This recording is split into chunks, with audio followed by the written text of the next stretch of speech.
Hey everyone. Tonight we begin on the edge of a frozen city, where the wind off Lake Ladoga cuts through wool and bone, and the snow tastes of smoke and ash. You've heard the Siege of Leningrad described in numbers 900 days, 1,000,000 dead. But for the soldiers outside its walls, it was never just statistics. It was mud that swallowed tanks whole. It was winters that turned rifles into iron clubs. It was the slow starvation of an entire city, unfolding just beyond the scope of a rifle sight. This isn't just another chapter of World War II. It's the story of men ordered to wait in the cold for years, fighting a war of inches against forests, swamps, and ghosts in the snow. If uncovering history's rawest truths helps you unwind, please like and subscribe.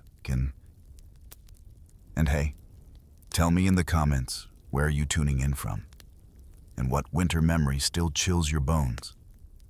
Now, pull your coat tighter, lean in close, and stand with me in the trenches outside Leningrad, where every breath feels borrowed and every shadow could be the start of an attack. You stand in a space that feels suspended, a quiet waiting room between what was and what will be. The air is still, carrying the faint, metallic scent of something distant, something cold. Then, the orders arrive. Not with a shouted command or the urgency of a sudden deployment, but softly, like leaves falling onto damp earth. They speak of a move north, into a landscape you don't know, towards a name that sounds foreign on your tongue, Leningrad. It's a name whispered more than spoken, carrying an echo of distant history, of grand cities and ancient stories, now reduced to a strategic point on a map. You recall the swift, almost effortless victories that have defined your path thus far, the sweep into Poland, the rapid advance through France, the crushing momentum that carried you into Kiev. There was a confidence, a certainty, that this would be no different. Leningrad, surely, would fall with the same efficiency, another domino in a grand narrative of conquest. But then, the quiet hum of expectation is broken by a different command, one that settles over the unit like a heavy, unexpected fog. The Führer's words are clear, delivered with an unsettling finality. No storming, no direct assault on the city's heart, no quick, decisive blow. Instead, a siege, a long, drawn-out affair.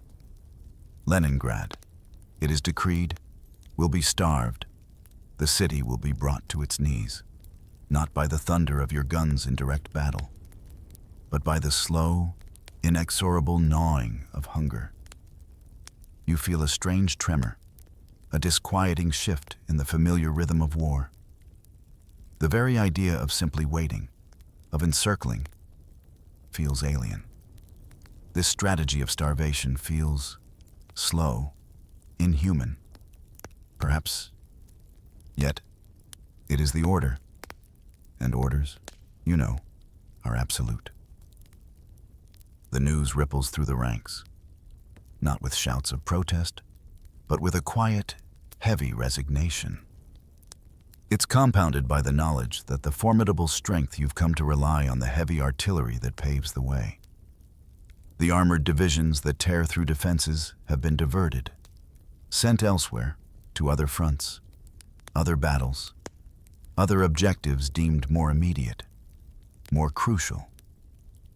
You begin to feel, unmistakably, like the forgotten force. You are a placeholder, a line drawn on a map, tasked with a grim, passive vigil. The grand machine of war rolls on, but you and the men around you are no longer at its cutting edge. You are merely holding a line, a barrier. The realization settles deep within you. like a chill that penetrates beyond your uniform, beyond your skin, into the very marrow of your bones. This will be different. This isn't a quick sprint to victory, a brief campaign followed by a triumphant return home. This is a front with no early way back. The path home, the thought of warmth and familiarity, seems to recede into an impossibly distant future. You are here now, at the edge of this vast, cold land, with a city full of untold millions just beyond your sight. And the only command is to wait. To wait as the cold tightens its grip, as the days shorten, and as the hope of a swift conclusion slowly, gently, begins to fade into the vast, indifferent landscape.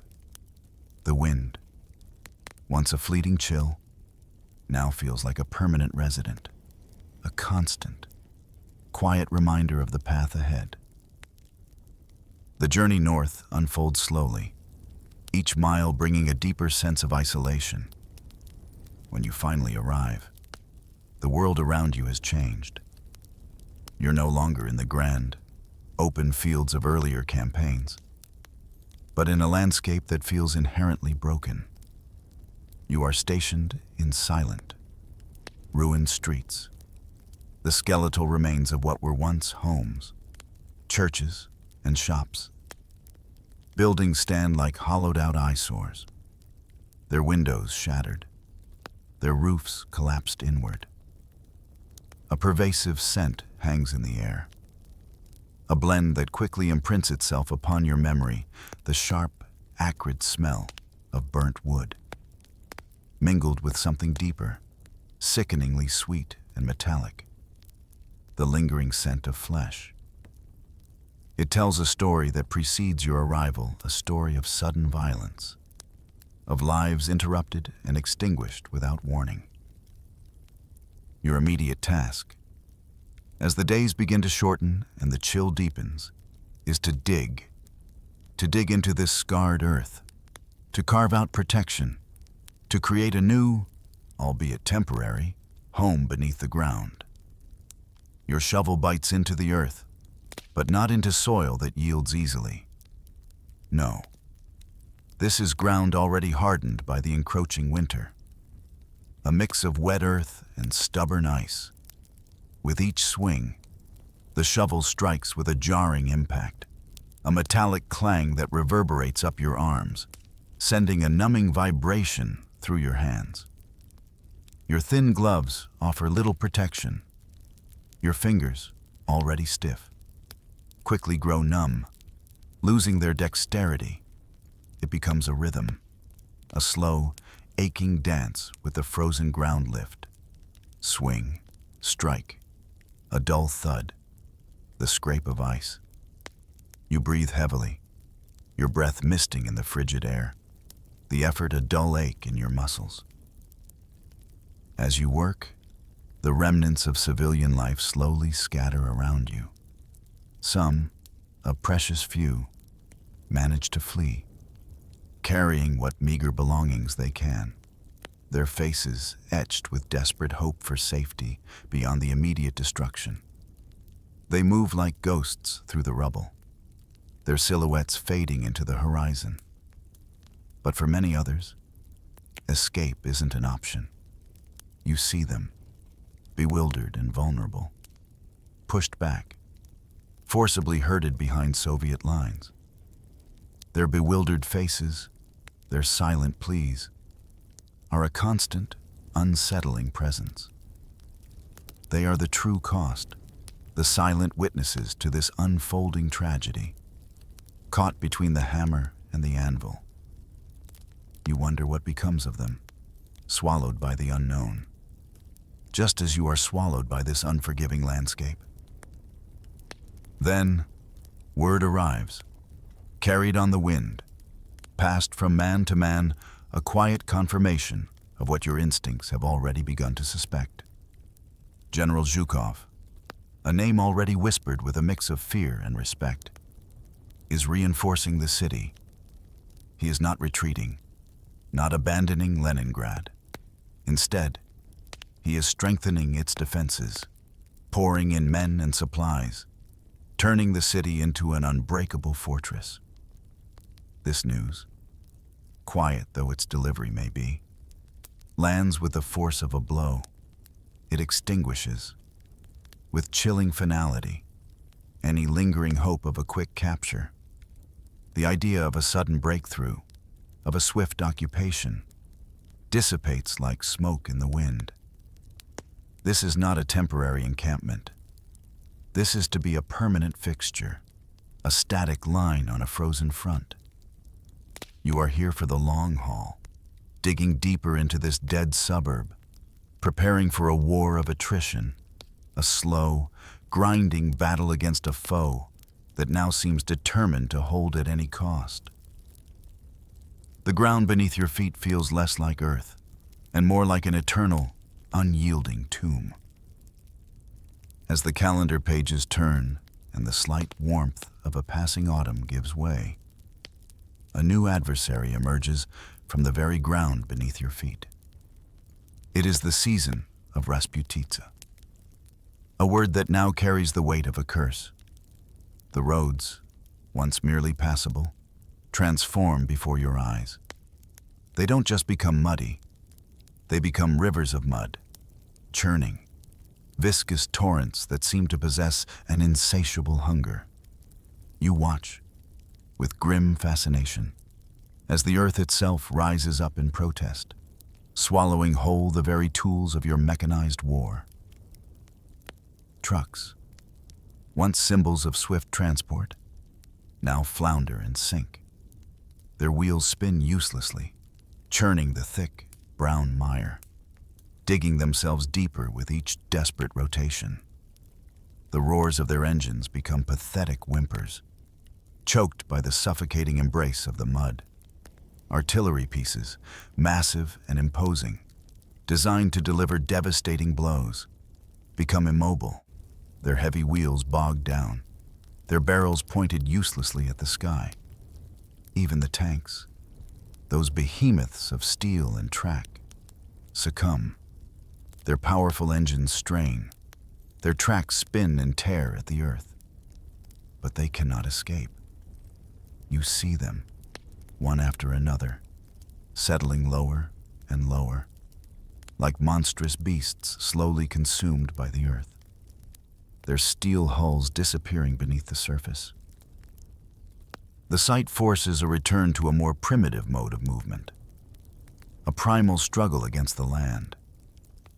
As an infantryman, you wade through the muck, sometimes thigh-deep, the cold, heavy sludge clinging to your boots, pulling at your uniform, sucking at your every step. Each stride is an immense effort, a fight against the earth's relentless suction. You watch your comrades, their faces grimed with mud, their shoulders hunched, as they strain and struggle, hauling crates of supplies, ropes cut into their hands, their muscles screaming in protest, as they drag ammunition boxes, food rations, and medical supplies through the treacherous landscape. The air is filled with the grunts of exertion, the squelch of boots, the low, frustrated curses, and the constant, chilling splash of the mud itself.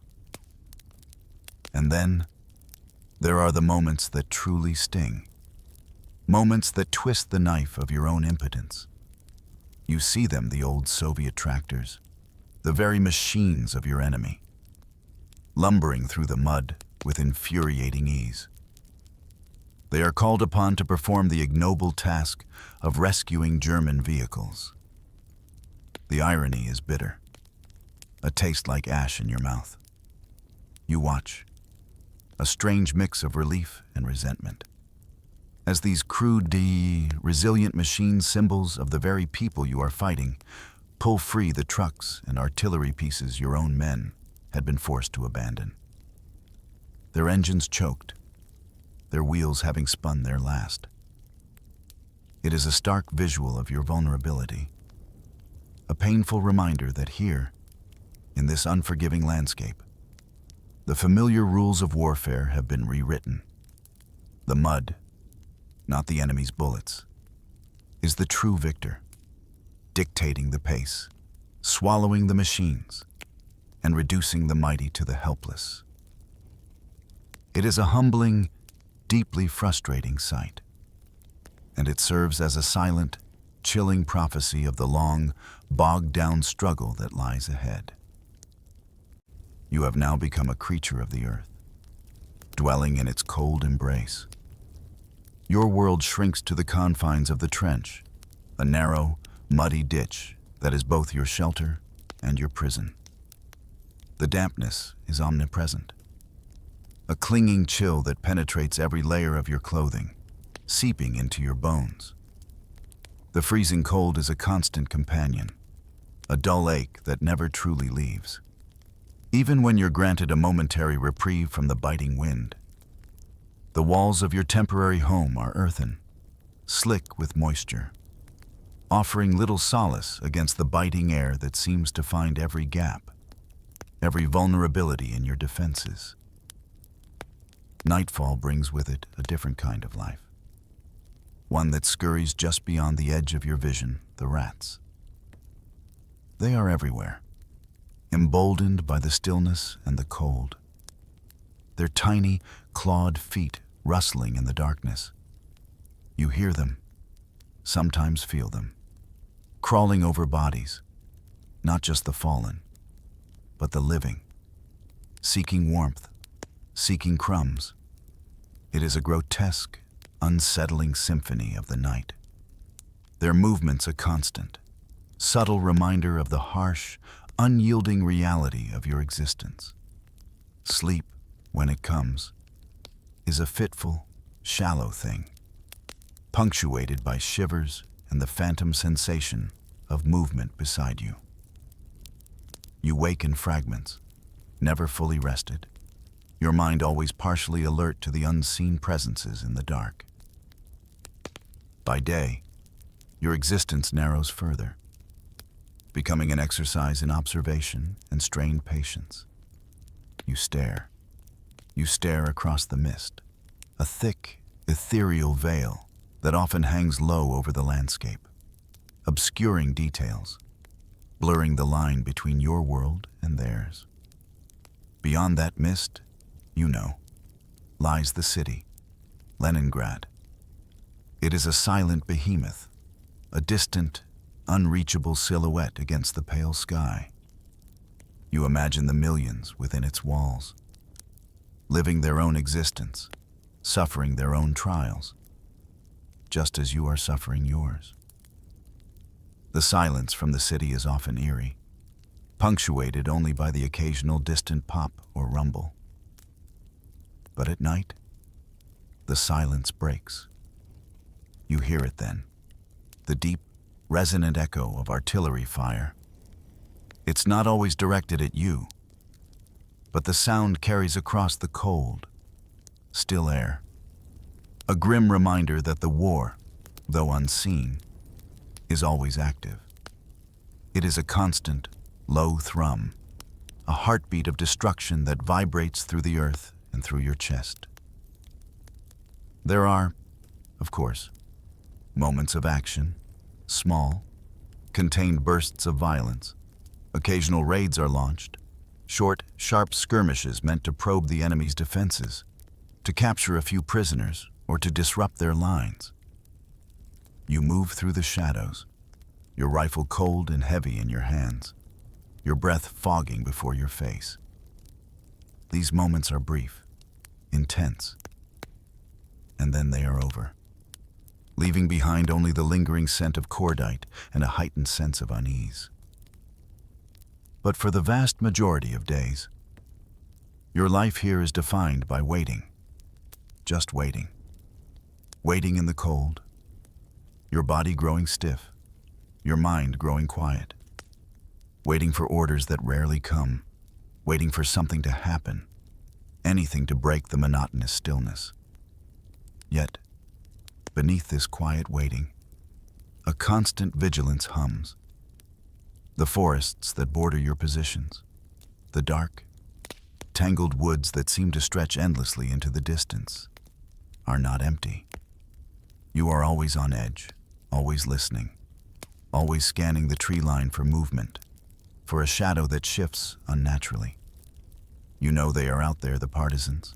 They emerge from the shadows, striking swiftly and silently, sabotaging, harassing, melting back into the wilderness before you can react.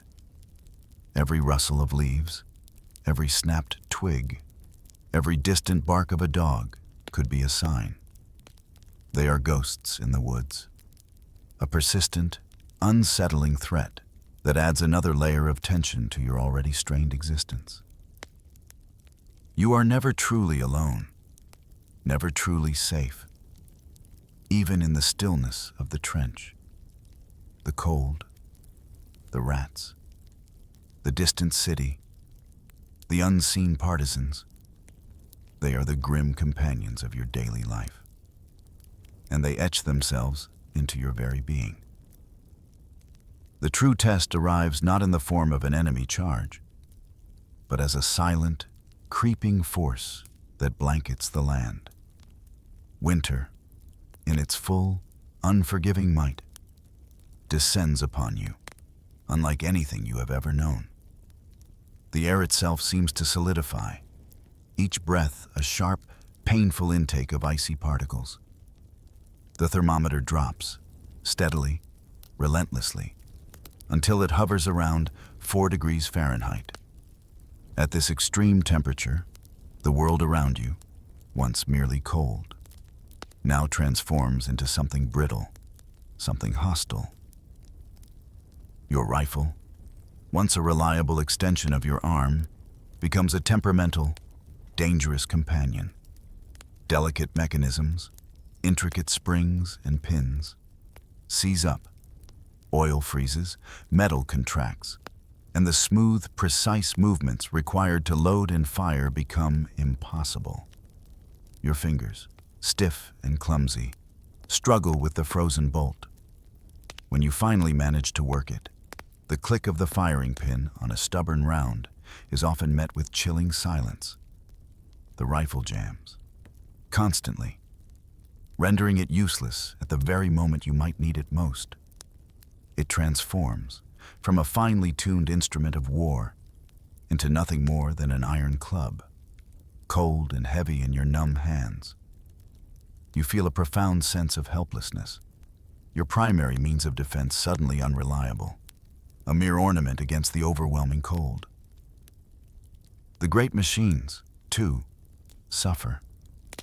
You hear the sharp, cracking sounds carried on the wind, the tracks of tanks, those mighty steel treads, snapping like brittle glass. The metal, so strong in warmer temperatures, becomes fragile, susceptible to sudden, catastrophic failure.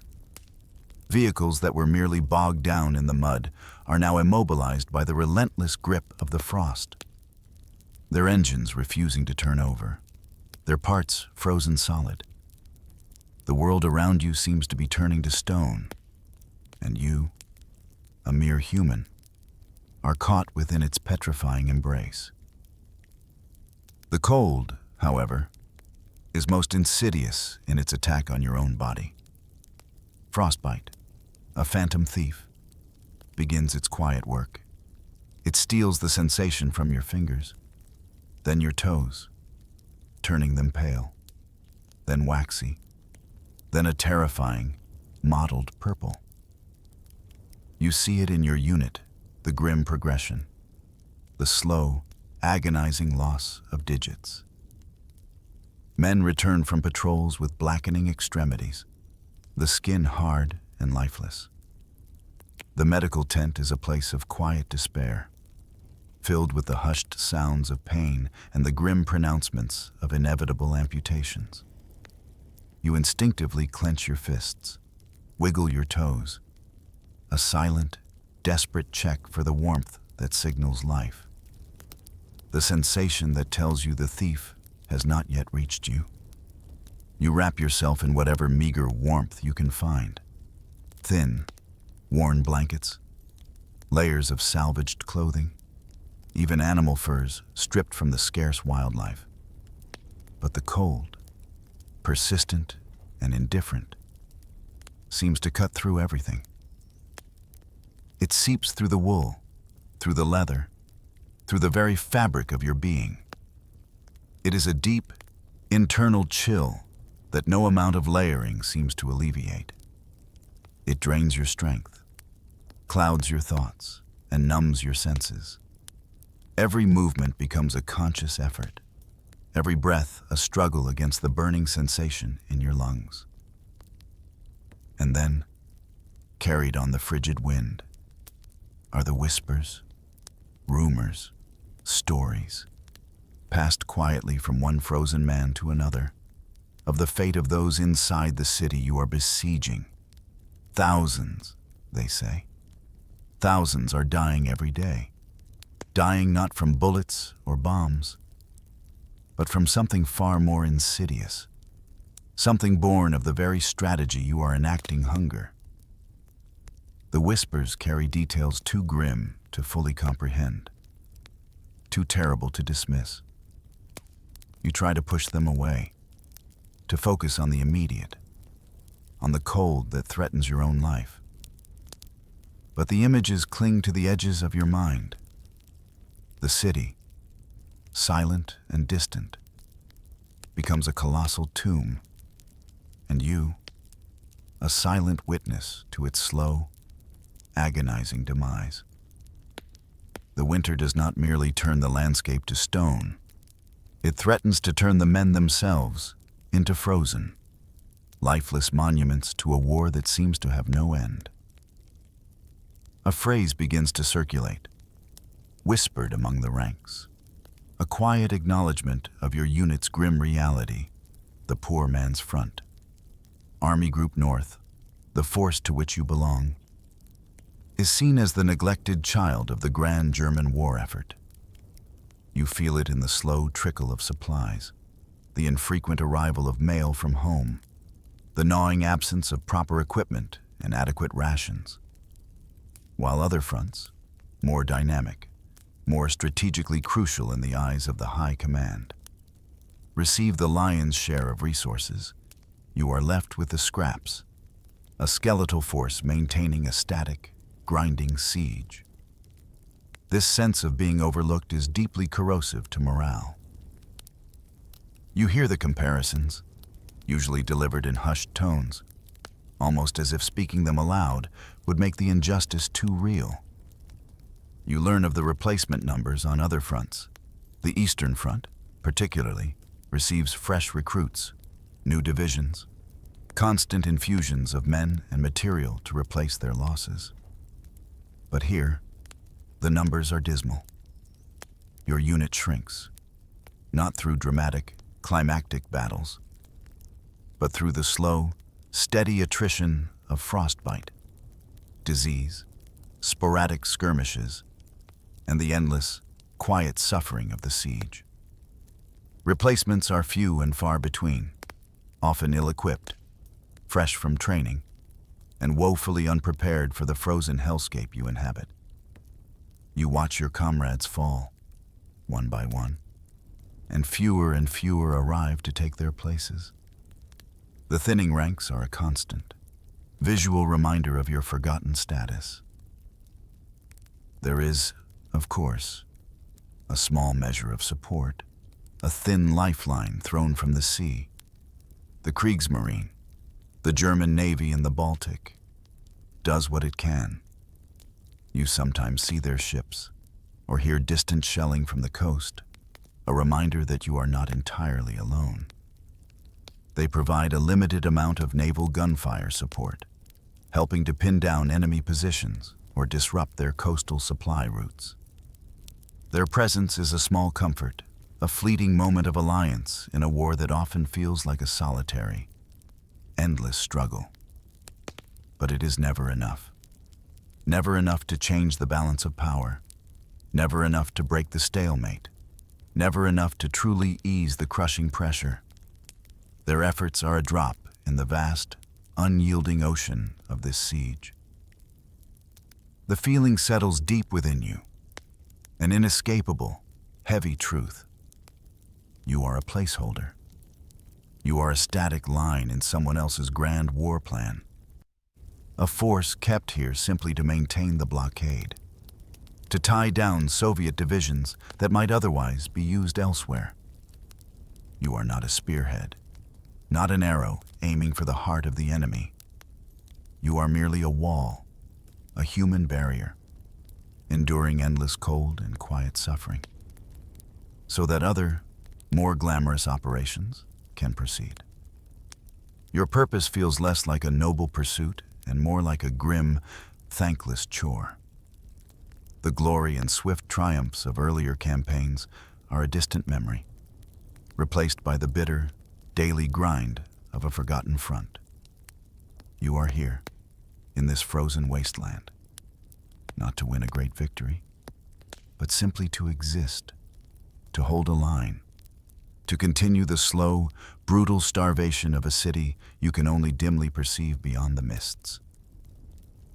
And that, in itself, is a kind of profound emptiness, a quiet despair that settles into the very marrow of your bones. The information filters in, not through official communiques or grand announcements, but through quiet whispers, hushed conversations around makeshift fires, and the grim testimonies of the few prisoners of war captured in the frozen landscape. Intelligence reports, dry and factual, confirm the terrifying truth.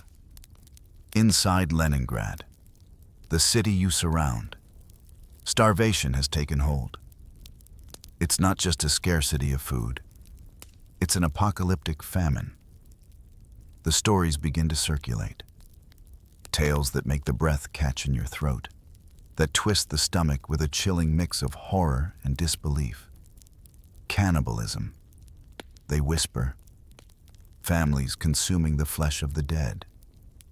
Graves robbed, bodies desecrated, all for the desperate, fleeting chance at a morsel of sustenance. You try to reconcile these images with the distant, silent city, but the sheer scale of the suffering is almost impossible to grasp. Yet, even through this unimaginable horror, a lifeline, fragile and defiant, begins to emerge. You learn of the road of life, a desperate, audacious artery that stretches across the frozen surface of Lake Ladoga. It is a ribbon of ice and desperation, the only way in or out of the besieged city. You watch or hear reports of convoys of trucks racing across the frozen lake, a perilous journey under the constant threat of German fire. They are tiny specks against the vast, white expanse, carrying desperately needed food and supplies into the starving city, and carrying out the sick and the dying. It is a spectacle of sheer human will, a testament to an indomitable spirit that refuses to yield. As a soldier, part of you views this from a purely strategic perspective. Every convoy destroyed, every truck sunk beneath the ice, is a victory. It means more hunger, more weakness within the city. It means the siege is working. This is, after all, your grim objective. There is a detached satisfaction in knowing that your pressure, your constant presence, is contributing to the intended outcome. You are achieving the goals set forth by command. Yet, another part of you, a deeper, more human part, is haunted. Haunted by the sheer desperation, by the images conjured by the whispered stories, by the knowledge of what these convoys mean to those within the city. The thin line of trucks on the ice becomes a vivid, chilling symbol of suffering, a desperate gamble against annihilation. The stories of starvation, of cannibalism, of the desperate dash across the ice, pass quietly around the campfires. They are not shouted or debated, but shared with a heavy silence, a quiet acknowledgement of the enormity of what is unfolding. The words hang in the cold air, leaving an unspoken heaviness, a weight on your soul that no amount of firelight or bitter tea can dispel. You are part of this, a silent, grim architect of this suffering. And as you lie awake in the frozen trench, listening to the wind and the distant, almost imagined sounds of the city, you wonder about the faces behind the statistics, the human cost of the strategy, and the long, terrible echo that these whispers of starvation will leave in the quiet chambers of your memory. It is a different kind of wound, a moral scar that cuts deeper than any physical injury. The expectation of grand, sweeping offensives, the kind of decisive engagements that marked the early days of the war, has long faded. Here, at the Leningrad front, there are no great battles of maneuver, no thunderous charges that alter the course of the campaign in a single day. Instead, your reality is defined by a different kind of conflict, the war of 1,000 skirmishes. It is an endless succession of small, brutal firefights, a constant, low-level grind of attrition that wears away at strength, at morale, at the very fabric of endurance. Each day brings the possibility of sudden violence, a sniper's shot, a patrol ambushed, a brief, intense exchange of fire around the siege lines. The enemy is ever present, though often unseen, a phantom threat that keeps you perpetually on edge. The partisans, those shadowy figures from the forests and swamps, become an increasingly formidable and frustrating foe. They are not an army to be met in open battle, but a pervasive, insidious force that strikes from the shadows, then melts away. Their purpose is disruption, their method sabotage. You hear the reports, sometimes experience the consequences: directly supply lines cut, bridges dynamited, convoys ambushed and destroyed.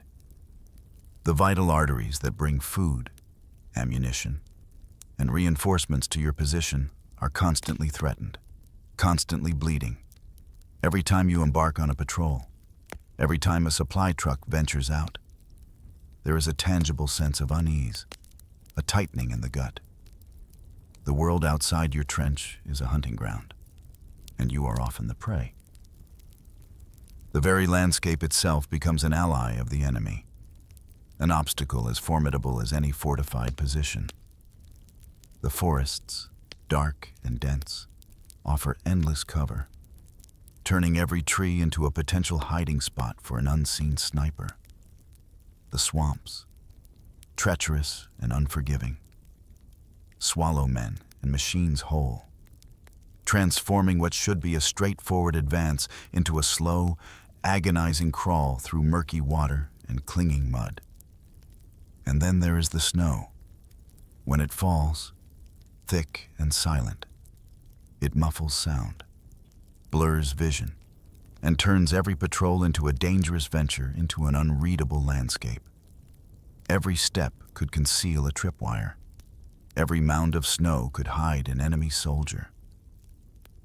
These are not battles for strategic objectives, but for mere survival. Every patrol, every reconnaissance mission, every attempt to secure a small patch of ground transforms into its own desperate fight. You move through the trees, through the knee-deep snow, your breath fogging in the frigid air, your senses acutely aware of every subtle sound. The crack of a twig, the whisper of the wind, the distant hoot of an owl. Each could be a signal, a warning, the precursor to an attack. Every meter of ground won, every small advance, comes at an agonizingly high cost. A few yards gained might mean a frozen corpse left behind, a man with frostbitten feet, or another casualty to add to the ever-growing list. The war here is not about grand strategy. It is about inches. It is about enduring the elements, outwitting an unseen foe, and surviving another day in a landscape that seems determined to consume you. It is a slow, grinding battle in a forgotten corner of the world, where the victories are small, the losses are constant, and the sense of progress is almost non-existent. You fight not for glory, but for the quiet, desperate hope of simply holding on, of enduring one more skirmish, one more day, in this endless, exhausting war of attrition. The quiet determination of the enemy, reflected in these constant, small battles, becomes a profound and wearying counterpoint to your own dwindling endurance. The grip of winter, though still present in the air, begins its slow, grudging release. Then, in January of 1944, after what feels like an eternity, the orders finally arrive. The siege is broken, the unyielding, constant pressure you have maintained for nearly 3 years. The endless waiting and freezing has finally reached its end. The command is clear. Delivered with quiet urgency, fall back. Retreat to the Panther Line, a defensive barrier further west, a new position carved into the earth. There is no triumph in this. Only a profound, exhausted relief that washes over you like a cold wave. The endless vigil is over, the long sentence served. But the retreat is not an orderly march, nor a swift withdrawal. It is a grueling, desperate trek through a landscape that seems determined to impede your every step. The ground, now thawed just enough to release its deep-seated moisture, becomes a familiar enemy mud. The infamous Rasputitsa returns, transforming the roads into treacherous rivers of brown, churning muck. You wade through it, your boots sinking, pulling. The familiar ache in your legs returning with a vengeance. The spring mud clings, pulls, and seems to drain the last vestiges of strength from your weary body. As you move, you pass through the ghosts of villages you once occupied or skirted. They are now blackened, desolate ruins, grim monuments to the fighting that has raged here for years. Smoke-stained walls, skeletal remains of homes, fields churned into barren wastes, each a silent testament to the devastation. The air is heavy with the scent of damp earth, stagnant water, and the lingering, acrid smell of burnt wood. And behind you, relentlessly, the Soviet pursuit presses on. They are no longer a distant, besieged foe, but a surging, vengeful force, snapping at your heels. Their artillery reaching out, their patrols probing your flanks. The quiet suffering of the siege is replaced by the desperate urgency of a fighting retreat, a scramble for survival against an enemy suddenly emboldened. There are moments, however, when the very mud that has plagued you for so long becomes, ironically, your temporary savior. As you reach the lines around Narva, the Earth's viscous embrace slows the enemy. The Soviet tanks, previously a terrifying force, become bogged down, immobilized in the mire, just as your own had been years earlier. This unexpected gift of the landscape buys precious time, allowing your engineers to establish a temporary defensive line, to consolidate your shattered forces, and to briefly hold the relentless Soviet advance. It is a moment of respite, a small, quiet victory granted by the very conditions that have caused you so much suffering. Leaving Leningrad behind brings a complex mix of emotions. There is, undoubtedly, a profound sense of relief. The sheer physical and mental burden of the siege, the relentless cold, the gnawing hunger, the constant threat, it is finally lifted.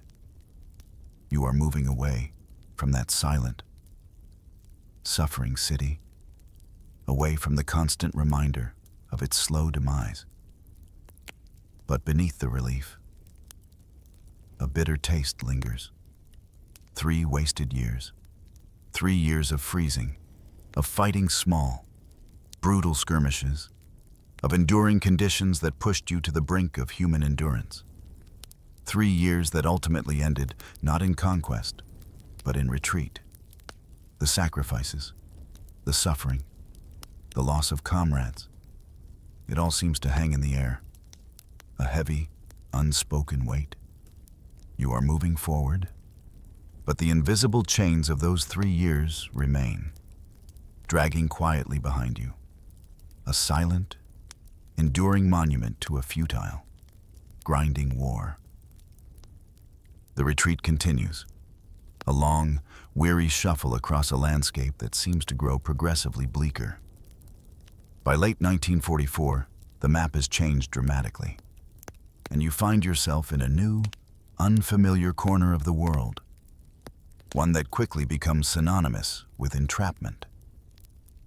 You are in the Courland pocket, a stretch of land that juts into the Baltic Sea, a dwindling enclave now completely cut off, surrounded by the surging tide of the Soviet advance. There is no way out. The sea behind you offers no escape. The land before you is firmly in enemy hands. You are caught, like a fly in amber, a segment of a once mighty army now reduced to a mere historical footnote, trapped in a forgotten corner of the collapsing front. Yet, despite the undeniable strategic futility of your position, the orders from above remain resolute, chillingly so. Hitler's command rings hollowly in your ears, hold to the end. There is no talk of breakthrough, no whisper of relief, no strategic purpose to your continued existence here. It is a command born of stubborn pride, of an abstract, unyielding will, rather than any tactical reality. Your purpose now is simply to die in place, to draw away enemy forces, to serve as a symbol of defiance until the inevitable end. The irony is bitter. After years of being a placeholder, you are now a sacrifice, an utterly expendable piece on a chessboard whose game has already been decided.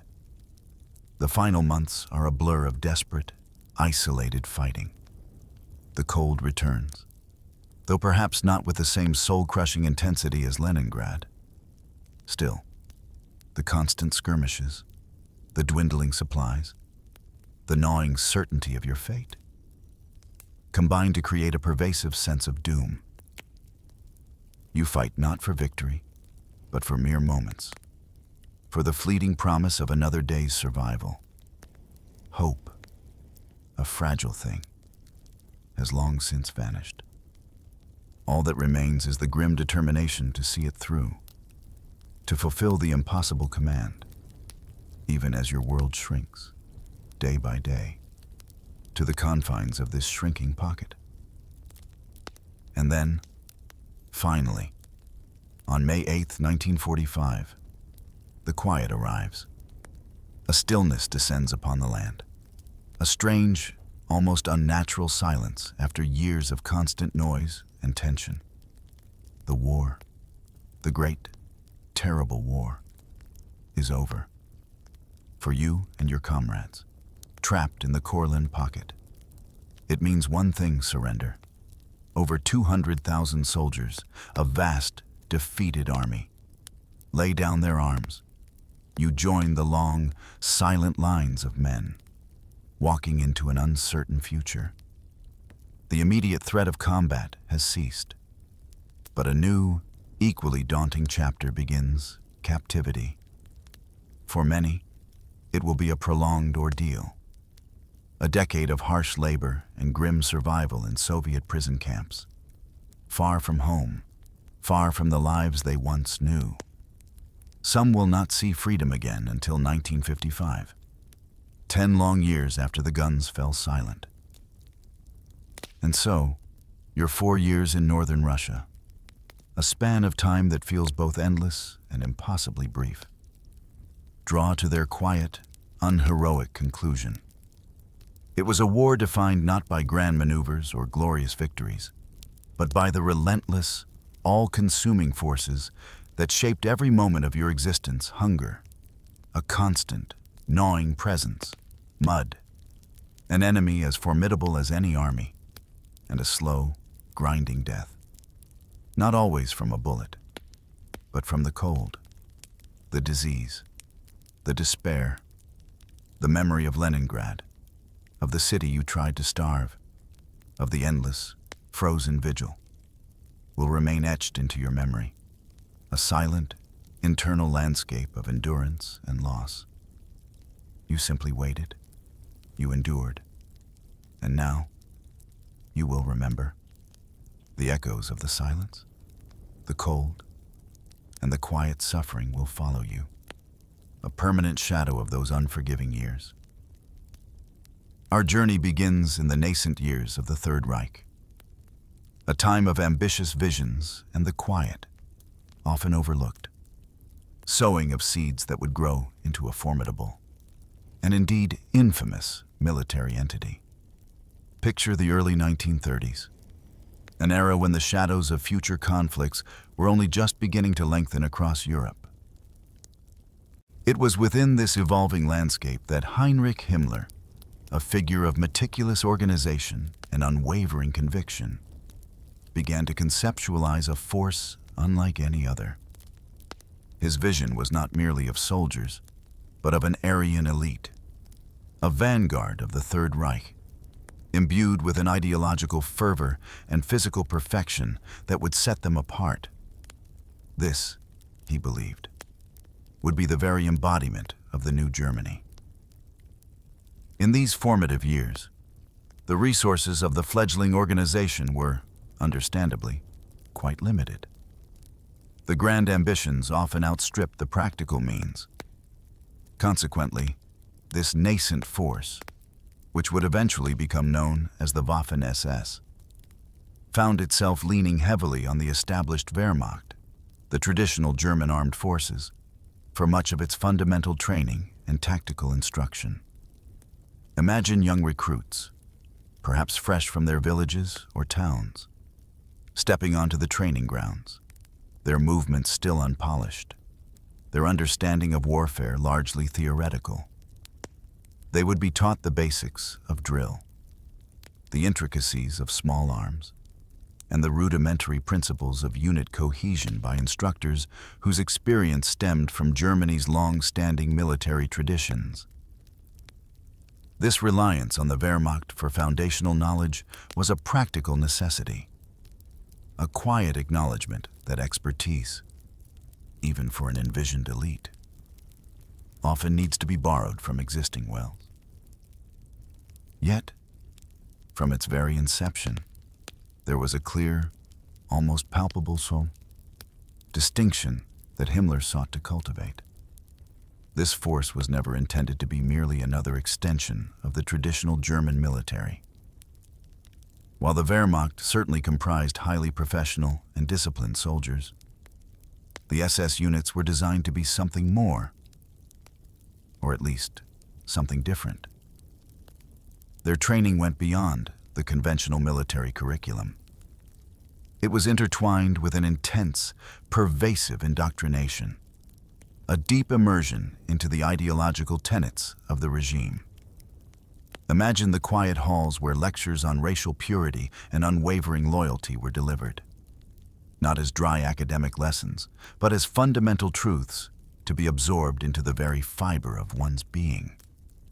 This ideological conditioning was as vital as their physical conditioning, forging not just proficient fighters, but unwavering adherence to a cause. The physical training itself was rigorous, designed to sculpt bodies into instruments of war, pushing the limits of endurance and strength. It was a holistic approach, aiming to harden both the spirit and the flesh. As the years drifted by, moving closer to the cusp of global conflict, a significant milestone occurred in 1938. in a move that underscored the growing importance and unique status of this emerging force. Adolf Hitler himself granted authorization for large-scale live-fire training. This was an unprecedented development for its time. Traditional military exercises were often constrained by safety concerns and resource allocation, with live-fire drills being more limited and controlled. But for these burgeoning SS units, the emphasis was on realism, on preparing them for the brutal realities of combat in a way few others were. Picture the dust rising from the training fields, the sharp crack of rifles, the thud of mortar rounds, all echoing across the landscape, preparing these men for the crucible that awaited them. This authorization was a clear signal that the Waffen SS was being groomed for a distinct and significant role. The true test, however, arrived with the invasion of Poland in September 1939. These early deployments were a crucible, yielding mixed results that highlighted both the strengths and the glaring weaknesses of the still-evolving force. On the one hand, there were instances of fanatical fighting, moments where SS units displayed an almost unnerving tenacity, pushing forward even in the face of overwhelming odds or sustained enemy fire. Their ideological conviction, coupled with their intensive training, seemed to grant them a certain psychological edge. But alongside these displays of ferocious determination, there were also significant challenges. Casualties were often alarmingly high, reflecting perhaps an overzealousness or a lack of seasoned tactical experience. There were accusations of poor leadership, of units being committed to engagements without adequate planning, leading to unnecessary losses. The fog of war, it seemed, was particularly dense for these relatively green units. This early period also saw the surfacing of fundamental tensions between the established Wehrmacht and Himmler's burgeoning SS forces. The Army Command, steeped in centuries of military tradition and professional decorum, often voiced sharp criticisms. They viewed the SS units with a mixture of skepticism and outright disdain, perceiving them as ill-disciplined, politically charged, and a challenge to the Army's long-held professional autonomy. Imagine the quiet, often terse, exchanges between generals, the friction palpable beneath the surface of official communiques. Himmler, however, remained steadfast in his defense of the Waffen SS, tirelessly advocating for its independence and continued expansion. He envisioned a dual system, a military parallel to the Wehrmacht, loyal only to the party and its leader. This early struggle for autonomy, for a unique identity within the German war machine, would continue to shape the Waffen SS's trajectory throughout the war, defining its character and its relationship with the broader military apparatus. And so, the seeds of this unique force were sown, in a blend of ambition, ideological fervor, and the harsh lessons of early conflict. As the echoes of the Polish campaign faded and the quiet anticipation of further conflict settled over Europe, the Waffen SS entered a period of astonishing, almost dizzying, expansion and reorganization. The experiences of 1939, despite their mixed outcomes, had solidified the resolve of the Reich's leadership to invest heavily in this unique force. It was a time of rapid transformation, shedding its initial, somewhat provisional nature to embrace a more defined, substantial military structure. The immediate aftermath of the Polish campaign saw the formal creation of the SS Verfügungstruppe, or SSVT, which served as the combat-ready component of the SS, effectively a precursor to the fully fledged Waffen SS.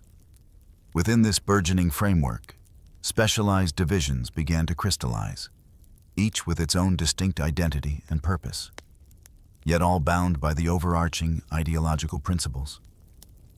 One of the most prominent was the Leibstandarte SS Adolf Hitler, initially Hitler's personal bodyguard unit, which was steadily transformed into a potent motorized infantry formation.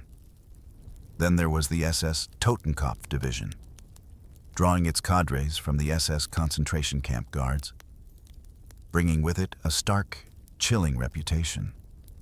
And finally, the SS Polizei Division, formed from members of the Ordnungspolizei, or uniformed police, merging civilian law enforcement into the military sphere. These divisions, still in their relative infancy, represented the foundational pillars of the expanding force. Imagine the slow, deliberate process of forming these distinct identities, the specific uniforms, the evolving insignia, all contributing to a sense of belonging and a specialized role within the broader military landscape. The speed of manpower growth during this period was nothing short of extraordinary.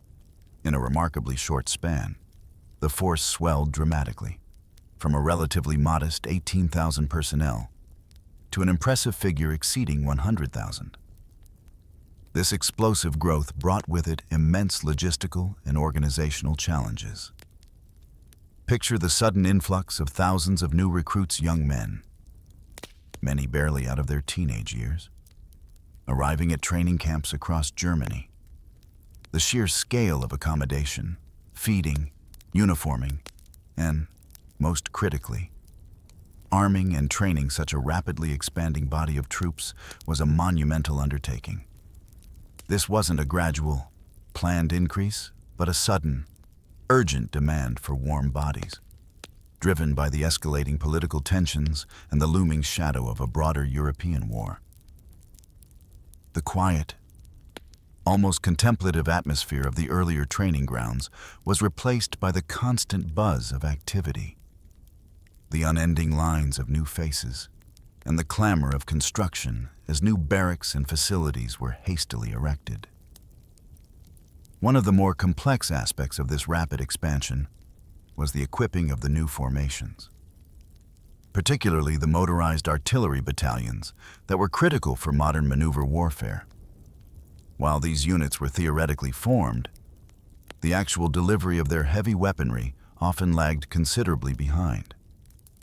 Imagine the frustration of commanders with battalions of eager gunners, but a scarcity of the necessary howitzers or field guns. This was a common bottleneck, a logistical reality that often hampered the full operational readiness of the newly formed units. The factories, already straining to meet the demands of the Wehrmacht, simply couldn't produce the specialized equipment fast enough to keep pace with the SS's ambitious expansion targets. The sounds of engines and the rumble of tracks might have been heard, but the heavy boom of artillery was still a rarity for many of these burgeoning formations. By the time the invasion of France and the Low Countries commenced in May 1940, the operational readiness of the Waffen SS divisions remained uneven. The Leibstandarte, having been a favored unit for longer and benefiting from preferential allocation of resources, was relatively well equipped. Its soldiers were prepared, its vehicles fueled, its guns ready to fire. They would play a significant role in the lightning thrusts through Western Europe. But for the other divisions, the situation was often less ideal. The Totenkopf and Polizei divisions, for instance, despite their size and the zeal of their personnel, were not yet fully motorized or equipped to the same standard. They still lacked a full complement of heavy weapons. Their logistical support was often less robust, and their training for large-scale combined arms operations was still maturing. Imagine these units, sometimes trudging along on foot or with inadequate transport, while the more fortunate motorized units sped past them. A quiet testament to the disparities within the rapidly growing force. The French campaign, therefore, served as another critical proving ground, a swift and brutal acceleration of their military education. It exposed both their strengths, their raw courage, their unwavering ideological commitment, and their tenacity in close-quarters combat, as well as their continuing weaknesses, particularly in terms of command cohesion and logistical maturity. The campaign was a whirlwind of movement, of desperate engagements, and of rapid breakthroughs. For the Waffen SS, it was a period of intense learning, of adapting on the fly, as they transitioned from theoretical training to the harsh realities of large-scale modern warfare. This period of explosive growth and hurried preparation laid the groundwork for their future roles, shaping them into a force that, for better or worse, would leave an indelible mark on the conflict to come. With the swift victories in the West behind them, a new, far more expansive and brutal theater of war beckoned the Eastern Front. It was here, amidst the vast, unforgiving landscapes of the Soviet Union, that the Waffen SS would truly forge its reputation, often in the crucible of unimaginable hardship. The years 1941 and 1942 witnessed these units transforming from ambitious, albeit sometimes raw, formations into what were increasingly perceived as elite, mobile, and highly effective motorized infantry divisions. The names that would become synonymous with the Waffen SS's combat prowess, Leibstandarte, Das Reich, and Totenkopf, found their defining moments in the bitter struggles across the endless plains. Imagine the sheer scale of the Eastern Front, a theater of operations so vast it dwarfed any previous conflict. The distances were immense, the climate extreme, swinging from the blistering heat and choking dust of summer to the soul-numbing, bone-chilling cold of winter, where temperatures could plummet to dozens of degrees below freezing, encasing men and machines in a shroud of ice. It was in this relentless environment that these divisions were deployed, their motorized nature granting them the crucial ability to cover ground quickly, to react with speed to the fluidity of the front lines, and to spearhead aggressive maneuvers. The sound of their engines, the rumble of their trucks and half-tracks, became a familiar, if often ominous, soundtrack to the advance,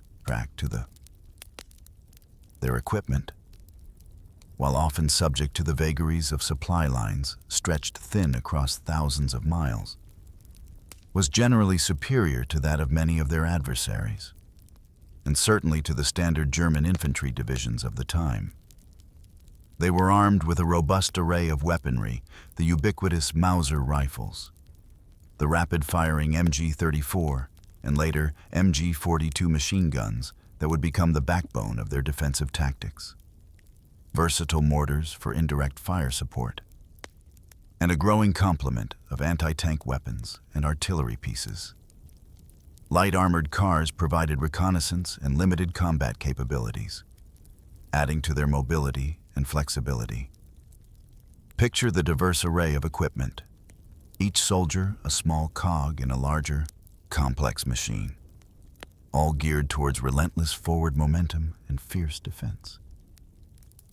It was on the Eastern Front that the Waffen SS units became known for their extreme resilience, a quality born out of a potent mixture of rigorous training, ideological fanaticism, and often sheer desperation.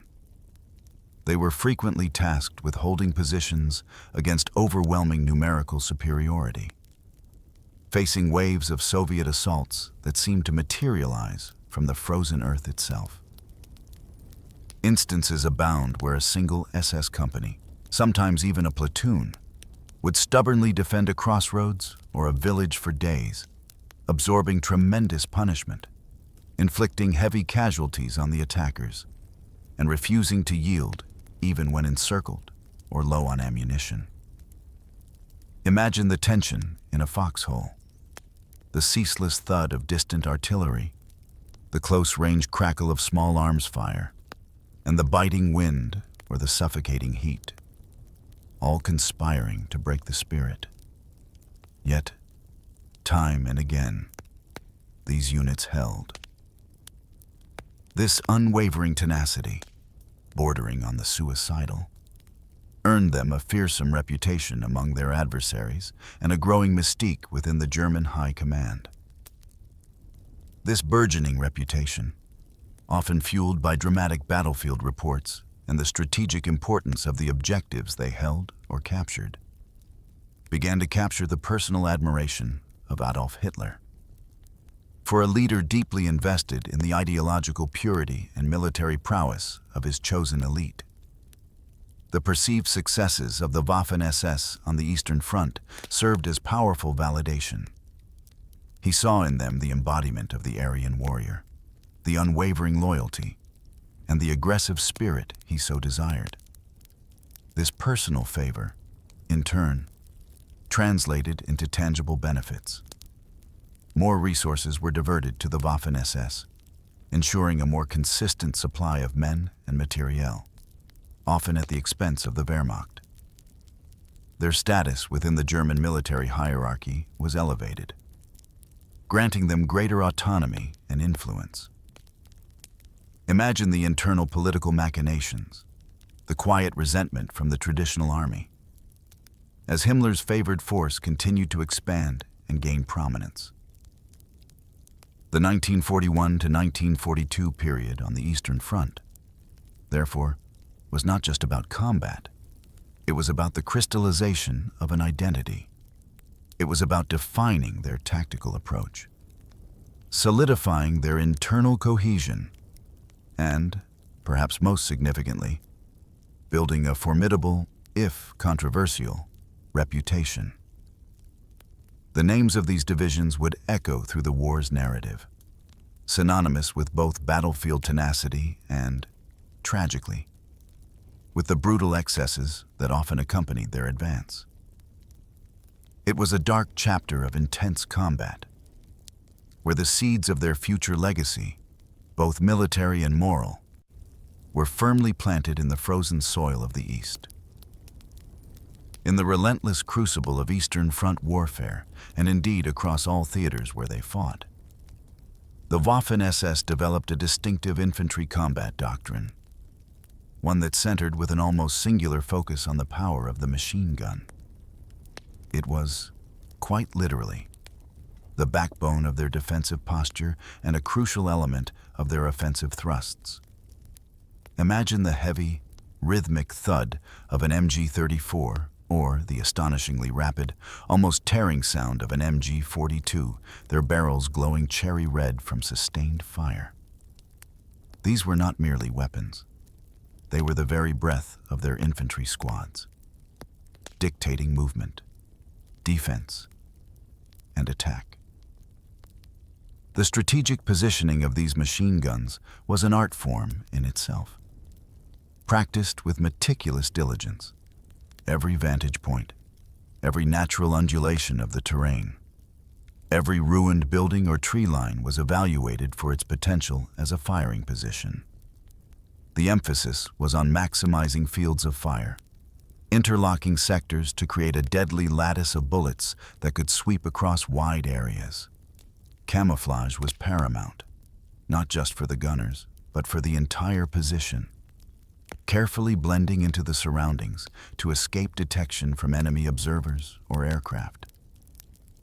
Picture a hidden nest of soldiers, barely discernible against the earth, their machine gun a silent sentinel until the moment of engagement. Furthermore, they invariably prepared multiple fallback positions. This wasn't merely a contingency, it was a fundamental aspect of their defensive flexibility. As one position became untenable under concentrated enemy fire, the gun crew would gracefully disengage, often under a hail of covering fire from supporting riflemen, and swiftly relocate to a pre-planned secondary or tertiary position, ready to continue the fight. This fluidity ensured continuous suppressive fire and made it exceedingly difficult for an attacking force to pin them down definitively. The squad structure within the Waffen SS was meticulously designed to optimize the machine gun's effectiveness. At its core was the machine gun team, the Schütze 1, the primary gunner, who bore the responsibility of operating the weapon with deadly precision, and the Schütze 2, the loader, whose crucial role involved feeding belts of ammunition, changing barrels, and assisting the gunner. Around this central duo revolved the other members of the squad dedicated ammunition carriers, burdened with heavy drums and belts of cartridges, ensuring a continuous supply of firepower, and the riflemen, who acted as versatile support. These riflemen were not just auxiliary, they protected the machine gun team, provided covering fire, conducted reconnaissance, and launched counterattacks. The entire squad moved and fought as a cohesive unit, a well-oiled machine where every member understood their vital contribution to the machine gun's sustained operation. The impact of this machine gun-centric doctrine was profound. It was not uncommon for a single, well-placed machine gun, operated by a trained and determined crew, to hold off an entire enemy regiment, halting their advance, disrupting their formations, and inflicting devastating casualties.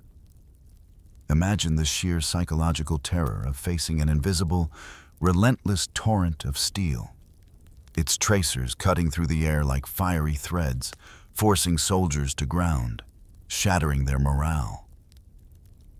Consider, for example, the harrowing account of Erich Gustl, a machine gunner on the Western Front in June 1944 during the ferocious battles around the Odin River in Normandy. Amidst the chaos of the Allied offensive, Gustl found himself under intense artillery bombardment.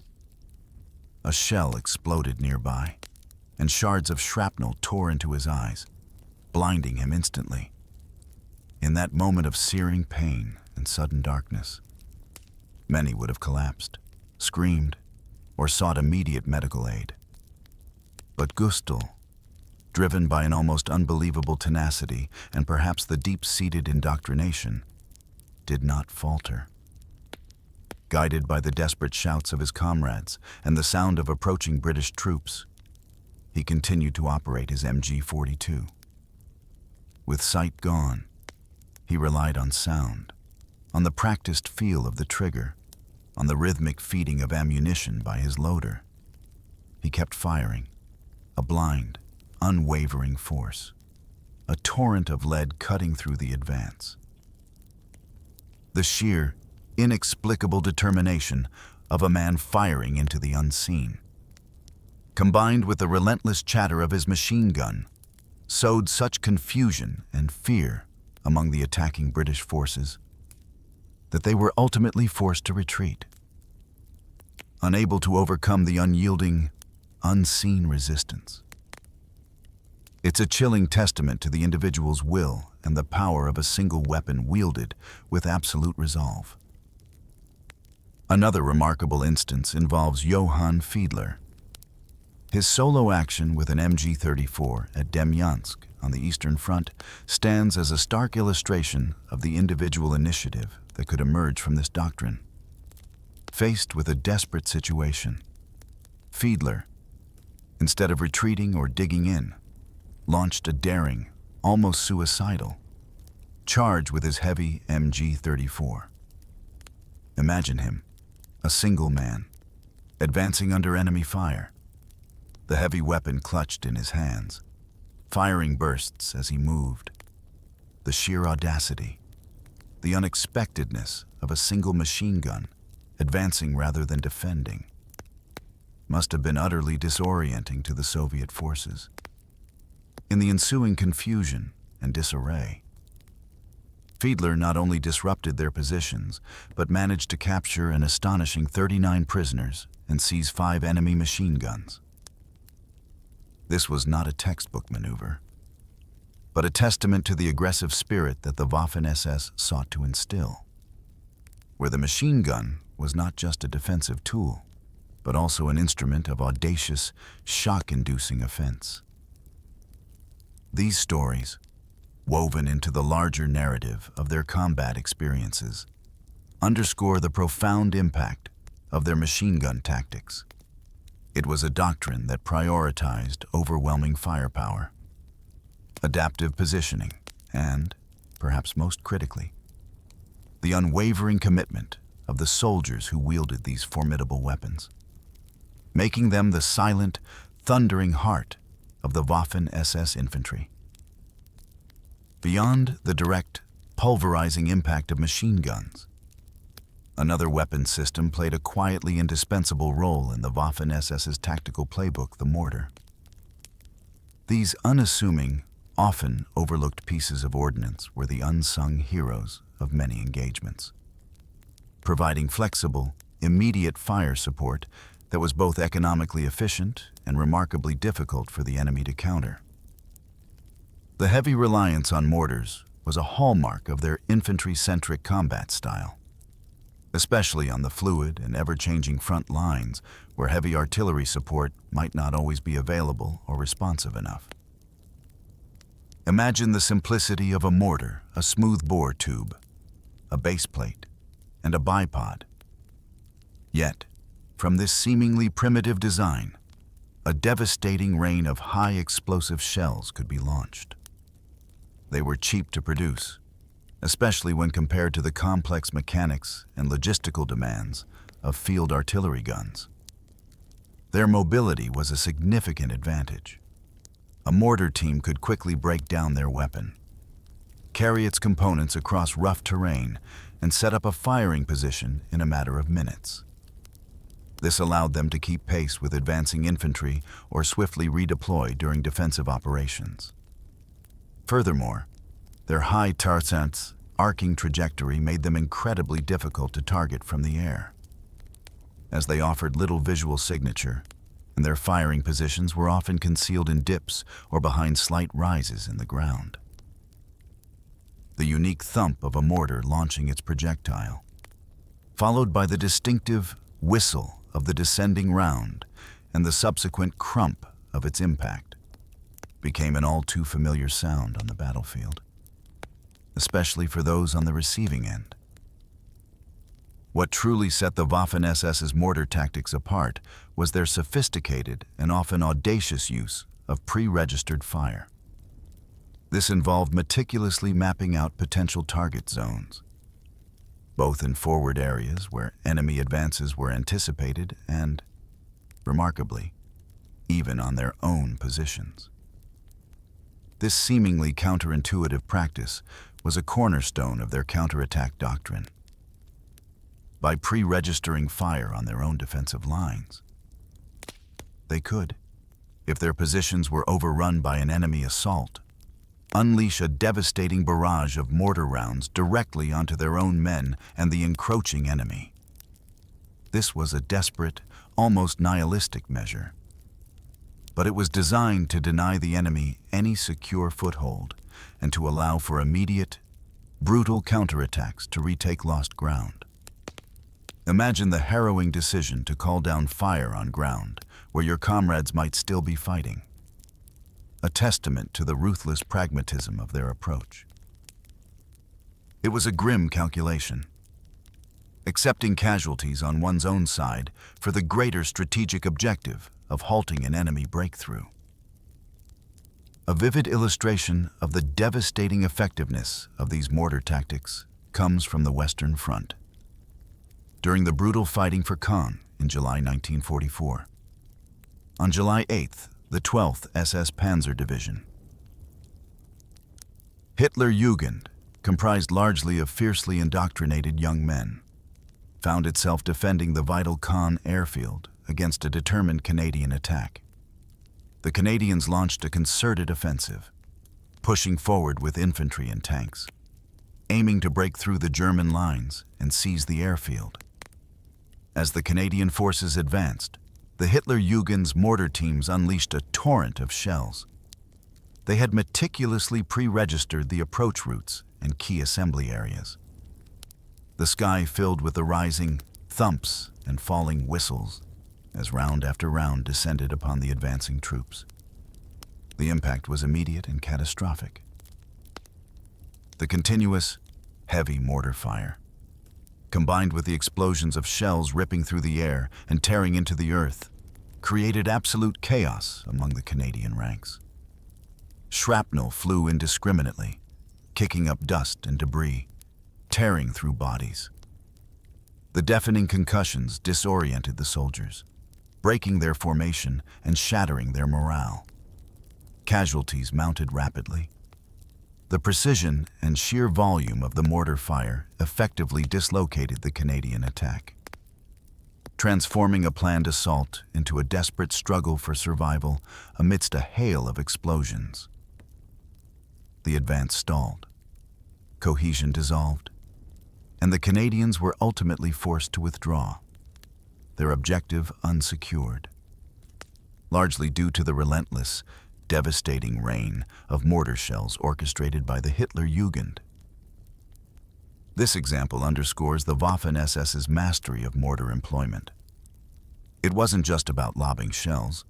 It was about integrating mortar fire seamlessly into their overall tactical plan, using it as a flexible, hard-hitting tool for both defense and counterattack. It served as a silent, yet immensely powerful, component of their combat prowess, allowing them to inflict disproportionate casualties and hold ground against often superior numbers, painting a grim picture of its deadly effectiveness. In the relentless crucible of total war, where resources were always finite and supply lines often tenuous, pragmatism often trumped doctrinal purity. For the Waffen SS, this meant an extensive and widespread adoption of captured enemy weaponry. This wasn't merely an act of desperation, but a shrewd, tactical decision to augment their firepower and bridge gaps in their own logistical chains. Imagine the sight of a German soldier, clad in SS camouflage, operating a French, British, or Soviet piece of equipment, a quiet testament to the necessity of adaptation on the battlefield. One of the most common and widely utilized captured weapons was the Stokes-Brant mortar. Originating from French design, variants of this reliable and effective mortar had been widely adopted by multiple nations across Europe. As the German forces swept through countries like France, Belgium, and even parts of the Soviet Union in the early stages of the war, vast quantities of these mortars, along with their ammunition, fell into German hands. For the Waffen SS, with its rapid expansion and need for immediate fire support, these captured mortars were a godsend. They were relatively light, easy to operate, and provided the same indirect fire capabilities as their own German-designed counterparts. Their widespread adoption meant that SS units could quickly integrate these weapons into their formations, providing essential close-range artillery support without waiting for shipments of German-manufactured pieces. Picture the logistical teams, quietly sifting through captured stockpiles, identifying usable equipment, and then funneling it directly to the front lines. A pragmatic solution to a pressing need. Perhaps even more intriguing was the Waffen SS's innovative adoption and subsequent development of rocket launcher technology. Heavily influenced by their encounters with the formidable Soviet Katyusha multiple rocket launcher. The Katyusha, with its terrifying Stalin organ sound and its ability to unleash a devastating salvo of rockets, made a profound impression on German troops on the Eastern Front. It was a weapon system of mass effect, capable of saturating an area with explosions in a short span, sowing chaos and fear. Recognizing its potential, the Waffen SS, always eager to experiment and integrate new combat methodologies, began to develop their own equivalent. This led to the creation and deployment of the SS 8 cm rocket launcher, a mobile, multi-barreled system designed to deliver a concentrated volume of fire. These SS rocket batteries became an integral part of their combat formations, deployed in many of the war's major and most desperate battles. Imagine the stark landscape of the Eastern Front, suddenly illuminated by the fiery trails of dozens of rockets soaring into the sky, followed by the thunderous cacophony of their impacts. At the pivotal Battle of Kursk in the summer of 1943, where the fate of the Eastern Front hung in the balance, SS rocket batteries were used to soften up Soviet defensive positions and to provide suppressive fire during German armored thrusts. Their distinctive roar would have cut through the din of tank engines and artillery. Later, in battles like Kovel, a critical railway junction, and during the harrowing Baltic retreat, these rocket launchers provided vital, if often desperate, fire support for beleaguered SS units. They offered a unique capability, distinct from traditional artillery, for quickly laying down a large volume of explosives. However, the nature of rocket artillery, often deployed for saturation fire and exposed to counter-battery fire, meant that these units frequently suffered heavy losses. The rockets themselves were bulky, requiring specialized transport, and the launchers, while mobile, were vulnerable once their positions were identified. Imagine the quiet aftermath of a rocket barrage, the smoke lingering in the air, but also the grim reality of damaged or destroyed launchers and casualties among their crews. Due to these heavy losses, and the ever-dwindling resources and manpower as the war progressed, many of these specialized rocket units had to be disbanded. Those that remained were often reformed, integrated into other units, or significantly reduced in strength, a quiet testament to the attritional toll of the relentless fighting. The adoption of captured weapons and the development of indigenous rocket launchers highlight a crucial aspect of the Waffen SS's operational philosophy, a pragmatic willingness to innovate and adapt, irrespective of origin, to gain a tactical edge. It speaks to a desperate resourcefulness born from the brutal necessities of a total war, painting a picture of a force constantly seeking to maximize its destructive potential through whatever means available.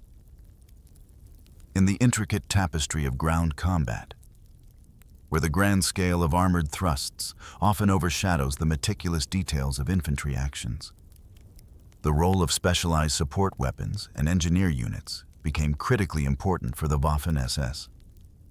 When the thunderous roar of heavy artillery was distant or unavailable, and when fortified positions stubbornly resisted direct assault, other tools were brought to bear, often with decisive effect.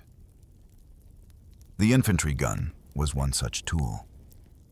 These relatively light, direct-fire artillery pieces were designed to provide close-in support to advancing infantry. Unlike their heavier, long-range brethren, infantry guns could keep pace with foot soldiers, offering immediate firepower against stubborn strongpoints, enemy machine gun nests, or even light armored vehicles. Imagine an infantry assault unfolding, and suddenly, a sharp metallic crack signals the discharge of an infantry gun, its shells slamming into a troublesome bunker, shattering concrete and dislodging defenders. They were often crucial in scenarios where rapid reaction and precise targeting were more vital than sheer destructive power from a distance. A compelling example of their utility occurred on June 7, 1944, in the chaotic aftermath of the D-Day landings in Normandy. As the Allies pushed inland, fierce fighting erupted around strategic locations. During a counterattack aimed at recapturing the vital area around Ardennes Abbey, a strongpoint held by Canadian forces, elements of the 12th SS Panzer Division Hitlerjugend found themselves facing entrenched positions. The fighting was brutal, a close-quarters struggle amidst the Norman hedgerows and stone buildings. In this desperate situation, the 15 centimeter infantry guns attached to the SS units proved absolutely crucial. These heavy infantry guns, capable of delivering a powerful high-explosive shell, were brought forward and fired directly at the Canadian strongpoints, blasting apart resistance with devastating precision. Their close-range fire, delivered directly against fortified structures and machine gun positions, allowed the SS infantry to press their attack, breaking through layers of defense that would have been far more costly, if not impossible, to overcome with small arms alone. The sound of their heavy thud, followed by the earth-shaking impact, would have been a terrifying symphony for those caught in their path. Complementing the destructive power of infantry guns was the meticulous and often perilous work of the engineer units. These specialized troops were the masters of both destruction and construction, adept at overcoming obstacles and laying traps. Their repertoire of tools and techniques was extensive, from the rudimentary yet effective pole charges to the more sophisticated hollow charges and the insidious anti-personnel mines. Pole charges, essentially explosives attached to a long pole, were primitive but highly effective for breaching fixed fortifications or clearing minefields. Imagine an engineer, under fire, rushing forward with such a device, pressing it against a wall or a bunker, and then scrambling for cover before the deafening explosion. Hollow charges, or shaped charges, represented a more advanced form of explosive, designed to create a concentrated jet of molten metal capable of punching through thick armor plate or reinforced concrete. These were invaluable for tackling tanks or pillboxes. The silent, almost surgical precision of an engineer placing such a charge, knowing the destructive force it would unleash, speaks to a different kind of bravery. And then there were the anti-personnel mines, insidious devices designed to wound, maim, and instill terror. These were laid in intricate patterns, often concealed beneath the soil or hidden amongst debris, transforming seemingly innocuous ground into a deadly trap. The quiet click of a pressure plate, followed by the sickening thud of an explosion and the cries of the injured, was a chilling reminder of the engineer's deadly craft. The strategic deployment of mines could channel enemy advances, slow down their progress, or simply create a psychological barrier, forcing troops to move with agonizing caution. Imagine the pervasive fear of taking a wrong step, the invisible threat lurking beneath the surface, a silent yet constant companion on the battlefield. The seamless integration of infantry guns and specialized engineer tactics provided the Waffen SS with a versatile array of tools for close combat, allowing them to adapt to diverse battlefield challenges, whether breaking through stubborn defenses or slowing down enemy advances. These less glamorous but utterly vital aspects of warfare played a quiet yet decisive role in shaping their combat effectiveness and the grim reality of their encounters. As the nature of warfare evolved, with tanks becoming increasingly dominant on the battlefield, the Waffen SS adapted its tactics and weaponry to counter this growing armored threat. From the early stages of the war, their anti-tank capabilities underwent a significant transformation, moving from the lighter Pak 35-36 guns, effective against early war tanks but quickly rendered obsolete, to the more potent Pak 38 and, finally, the formidable Pak 40 guns. These anti-tank guns, deployed with tactical shrewdness, became a crucial element of their defensive and sometimes offensive operations. Imagine the tense silence of a hidden Pak 40 crew, waiting for the massive shape of an enemy tank to loom into their sights. The quiet precision before the deafening roar of the gun. The effectiveness of these anti-tank units often rested on the courage and skill of individual gun crews. Take the example of Kurt Breitmoser and Leo Frey in Normandy. In the brutal hedgerow fighting of June 1944, where visibility was low and danger lurked around every corner, these two men, despite suffering injuries, relentlessly engaged and destroyed multiple Polish Sherman tanks. Imagine the sheer tenacity required to remain at your gun, wounded, yet continuing to fire, the sound of exploding shells and the clatter of approaching tracks filling the air. Even more astounding was the feat of Remy Shirin on the Eastern Front, where Soviet tank formations often attacked in overwhelming numbers. Shirin, operating a Pak-40, single-handedly destroyed 11 or more Soviet tanks, including the heavily armored IS-2 Stalin tanks. Picture the raw courage, the precision, and the sheer nerve required to stand your ground against such a massive steel onslaught, firing round after round. Each hit a thunderous impact until the enemy's spearhead was shattered. These stories, often whispered among the troops, illustrate the incredible feats of individual valor and skill that characterized some anti-tank engagements. Beyond dedicated anti-tank guns, the versatile heavy Flak 88s, originally designed as anti-aircraft weapons, were extensively pressed into service as anti-tank guns. Their high muzzle velocity and powerful shells made them devastating against even the thickest tank armor. A notable engagement saw an 88mm gun achieve a record tank kill at an astonishing range of 6,000 meters in Greece, a testament to its long-range accuracy and lethal power. Imagine the distant, almost imperceptible gleam of an enemy tank on the horizon. Then the sharp crack of the 88, followed by a long moment of anticipation before the distant, muffled explosion.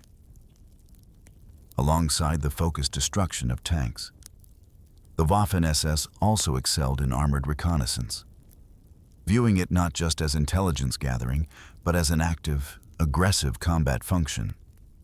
They utilized a variety of light armored vehicles, such as the Agile Est KFZ 221, 2D2, and 223 light armored cars, and the more robust half-tracks. These vehicles were not merely for scouting. They were often sent deep into enemy territory with orders to fight for information, to probe weaknesses, and to disrupt enemy movements. Imagine these sleek, fast vehicles, sometimes roaring ahead of the main advance, their machine guns chattering, drawing enemy fire to reveal their positions, or racing through enemy lines to assess the strength of a defense. A compelling example of this audacious approach is the action of Alfred Zingler. During a particularly tense period of fighting, Zingler raced his reconnaissance vehicle through a Soviet tank-occupied village.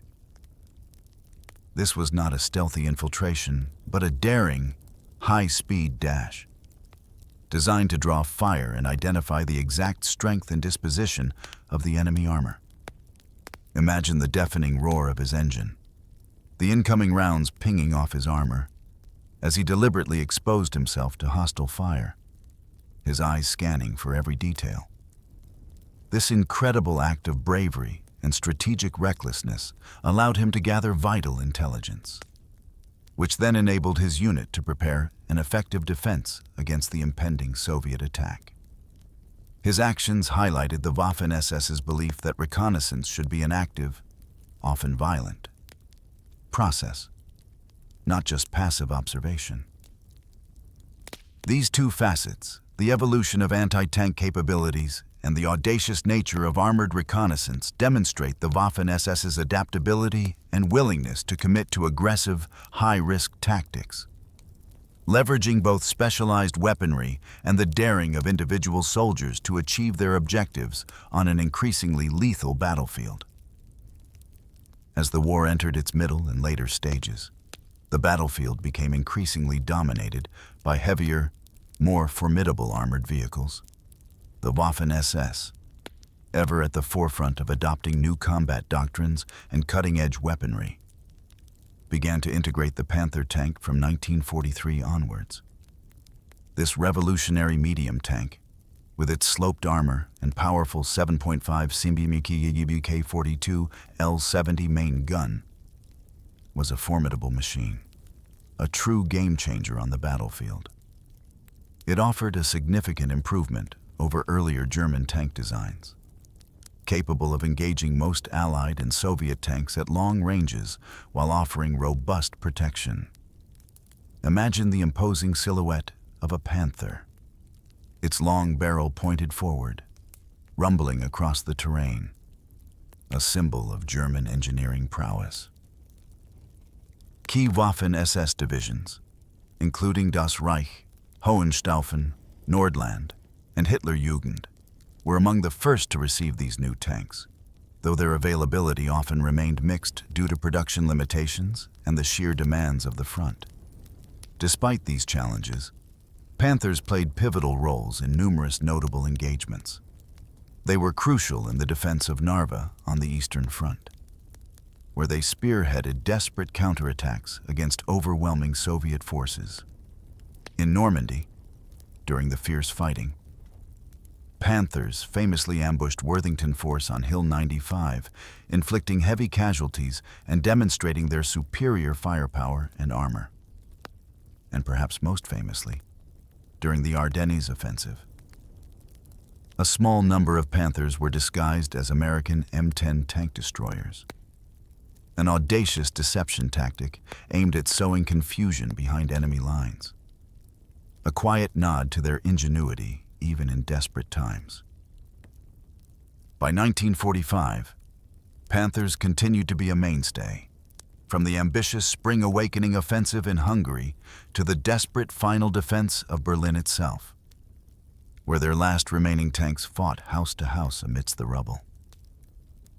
As the war progressed, the ultimate armored behemoths, the King Tigers, Panzerkampfwagen 6th OSF, B. Königstiger, also made their appearance. These gargantuan tanks, with their thick armor and potent 88 mm K-43L71 gun, were truly fearsome. Some of these monsters were deployed with Waffen SS units, notably the 503rd and 502nd SS heavy tank battalions. Imagine the ground shaking as these colossal machines moved, their every movement a display of raw power. However, despite their individual might, they were simply too few and arrived too late to stem the overwhelming tide of the Allied and Soviet advances. Their impact, while locally significant, was ultimately negligible in the grand strategic picture. The late war period also saw the terrifying and tragic collapse of discipline and the escalation of atrocities, particularly exemplified by units like the Dirlewanger Brigade. This unit, comprised of convicted criminals, was notorious for its extreme brutality, war crimes, and wanton violence against civilians and partisans. Their actions became a grim stain on the already dark legacy of the SS, demonstrating the horrifying breakdown of any semblance of moral authority or military discipline. Their ultimate demise in the chaotic Halby Pocket, where remnants of the unit were virtually annihilated, was a stark end to a truly reprehensible formation. Imagine the utter degradation, the descent into lawlessness, as the very fabric of society and military order dissolved. The final battles of the war saw multinational SS units, a testament to their desperate, broadened recruitment, fighting to the bitter end in the defense of Berlin and Vienna. These were not the elite formations of 1941, but a motley collection of hardened veterans, foreign volunteers, and last-ditch conscripts, all bound by an unwavering, if misguided, loyalty to a collapsing regime. The fighting was street to street, house to house, a desperate, final stand. In this apocalyptic setting, extraordinary acts of individual courage and fanatical resistance continued. One such example is Willy Hund of the Nordland Division, who, on April 20th, 1945, amidst the ruins of Berlin, was awarded the Knight's Cross with oak leaves and swords. One of the highest military decorations, a chilling testament to the individual's last, desperate fight, even as the entire world crumbled around him. In summary, the journey of the Waffen SS reached its zenith between 1940 and 1942, a period of remarkable tactical innovation and battlefield success that cemented their formidable, if controversial, reputation. However, the relentless grind of the Eastern Front, the unsustainable demands of total war, and the gradual dilution of their initial elite quality led to a slow but inexorable decline post-Kursk. Despite their continued tactical prowess in specific engagements, their strategic impact diminished. The criminal record amassed through atrocities committed throughout the war would forever cast a dark shadow over their military achievements. While they certainly left a lasting, albeit often negative, influence on military doctrine, particularly in areas like combined arms tactics and aggressive reconnaissance, their story culminates in eventual defeat, a grim testament to the ultimate, tragic outcome of their brutal journey. And so, as the dust settles on this complex chapter of history, we are left with the quiet echo of battles fought, lives lost, and the enduring, somber reflections on the human cost of such a conflict.